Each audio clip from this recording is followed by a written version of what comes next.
Hello বন্ধুরা, কেমন আছো সবাই? আজকে অনেক দিন পর আরেকটা নতুন ব্লগে। তো বন্ধুরা, বেশ কিছুদিন হয়ে গেল পুজোর মধ্যে আমি নতুন ভিডিও আনতে পারিনি, বাগানের ভিডিও। তোমরা সবাই কেমন আছো?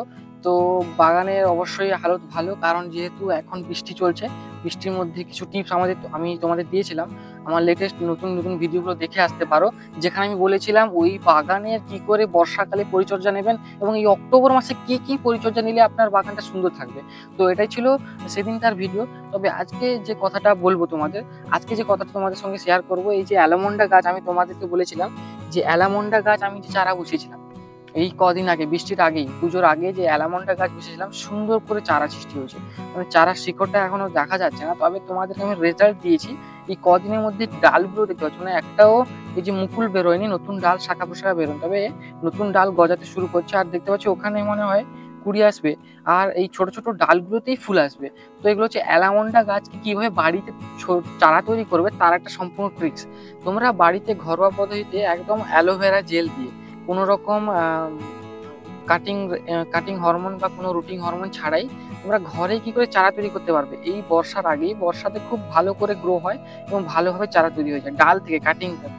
তো নার্সারি পদ্ধতিতে আমরা বাড়িতে কি করে করব, নার্সারিতে তো বিভিন্ন রকমের ওষুধ ব্যবহার করে, আমরা এখন ঘরোয়া পদ্ধতিতে করেছি।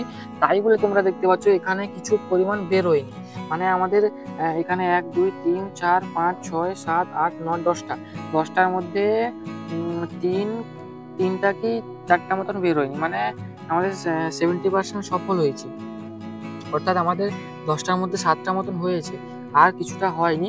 তবে কিছু কোনো ব্যাপার নয়, এগুলো আমরা বাড়িতেই ঘরোয়া পদ্ধতিতে করেছি, তাই বলে কয়েকটা হয়তো ডাল থেকে চারা সৃষ্টি হয়নি, কিন্তু চারা সৃষ্টি হয়ে যাবে অবশ্য। অবশ্য আপনারা বিভিন্ন রকম গাছ লাগাতে পারেন, বিভিন্ন ফুলের গাছ, যেমন জবা ফুল হতে পারে, হিবিস্কাসের বিভিন্ন কাটিং হতে পারে, নয়নতারা হতে পারে, আরও বিভিন্ন গাছ। আমি ভাবছিলাম নয়নতারা গাছ তো বীজ থেকে চারা তৈরি হয়।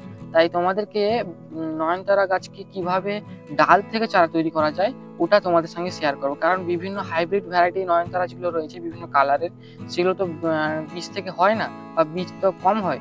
তাই দেশি ভ্যারাইটিগুলো তো বীজ থেকেই হয়েই যায়।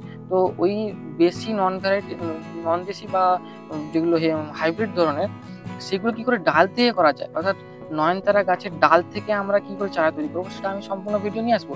অবশ্যই তোমরা কমেন্ট করে জানাও নয়নতারা গাছের চারা বা নয়নতারা গাছ, কমেন্ট করে জানালে আমি অবশ্যই গাছ নিয়ে আসবো। আর অবশ্যই আমার সাবস্ক্রাইবার, তোমরা অবশ্যই ভিডিওগুলো দেখো, তোমরা স্কিপ করে যেও না।